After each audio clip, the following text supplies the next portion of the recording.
So today I want to talk about ancestral healing.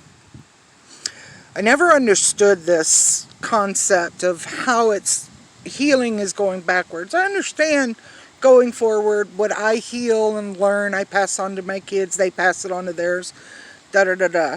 So I understood the forward healing, but I never understood that going back generations healing.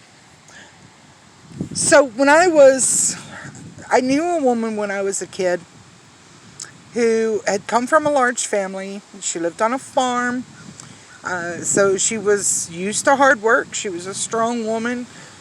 She was, I adored her, and the most beautiful woman to me. I mean, I'm a little kid.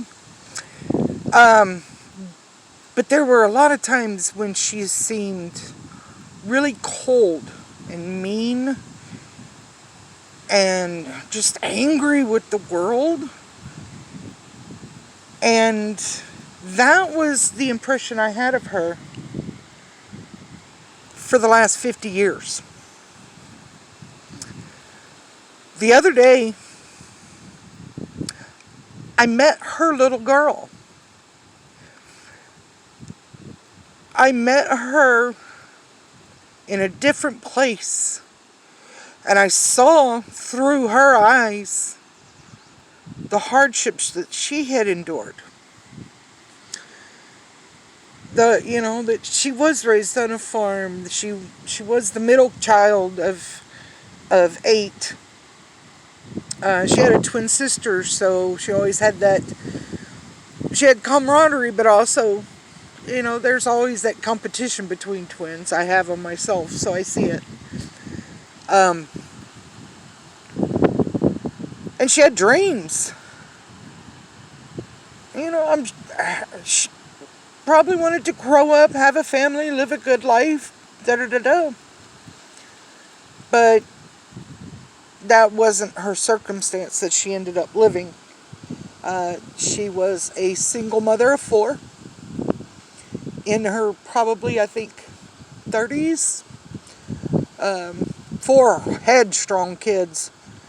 Like, we were headstrong. We were just like her in that.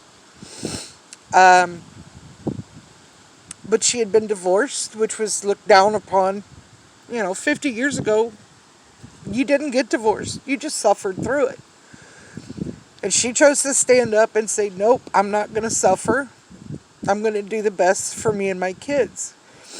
So she not only divorced this man, but she divorced him in a state that was hundreds of miles away from any of her family. I'm sorry I'm crying, but this is very emotional for me, but I wanted to share it with you.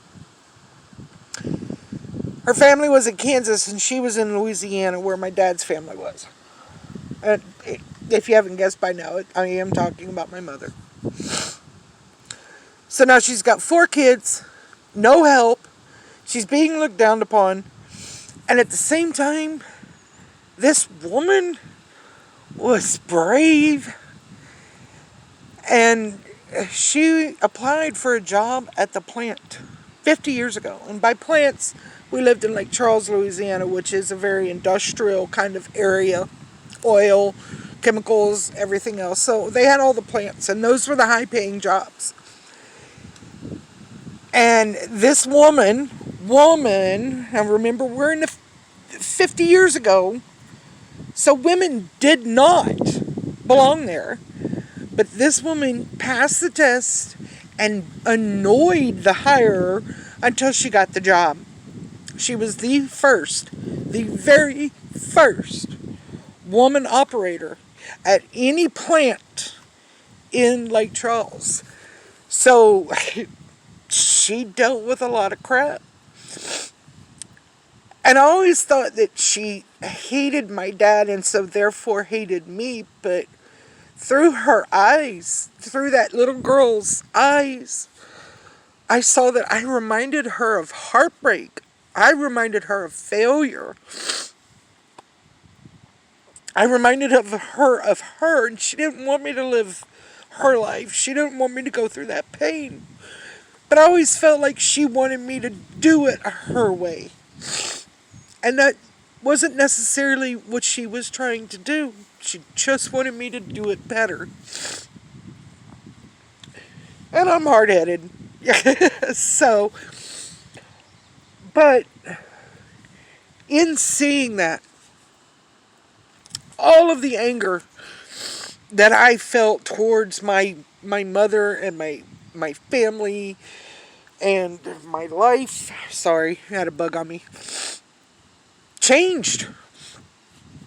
All of that changed. And I could see where it was not anger or meanness or anything else, but it was pain and sorrow, aggravation. But that she tried. She really did try her best. And I'm so glad that I had that chance to look through her eyes. Because that means that's that generational healing. I cried for an hour for her pain. And I just released it all. In doing that, I released all the hurt, all the betrayal that I felt, all the pain that I had felt. And I view it in a different way. I view it through her eyes and my eyes. And in doing so, in being able to do that, I hope I allow my children the chance to see me through my eyes too, and to understand my thinking on things and why things happen.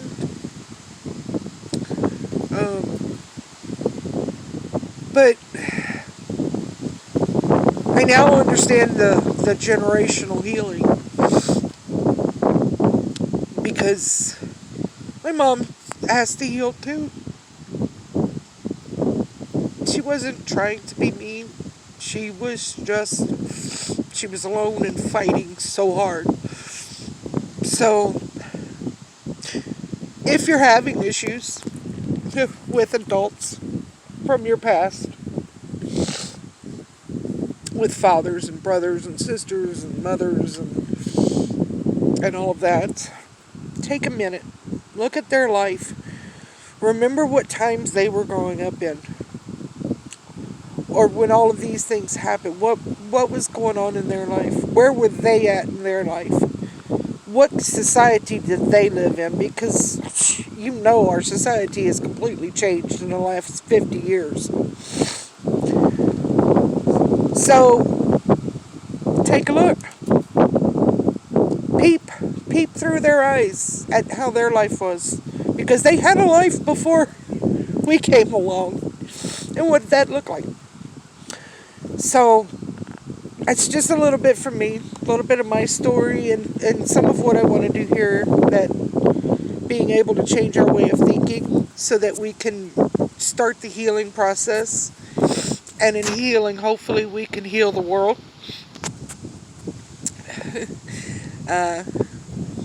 A little at a time.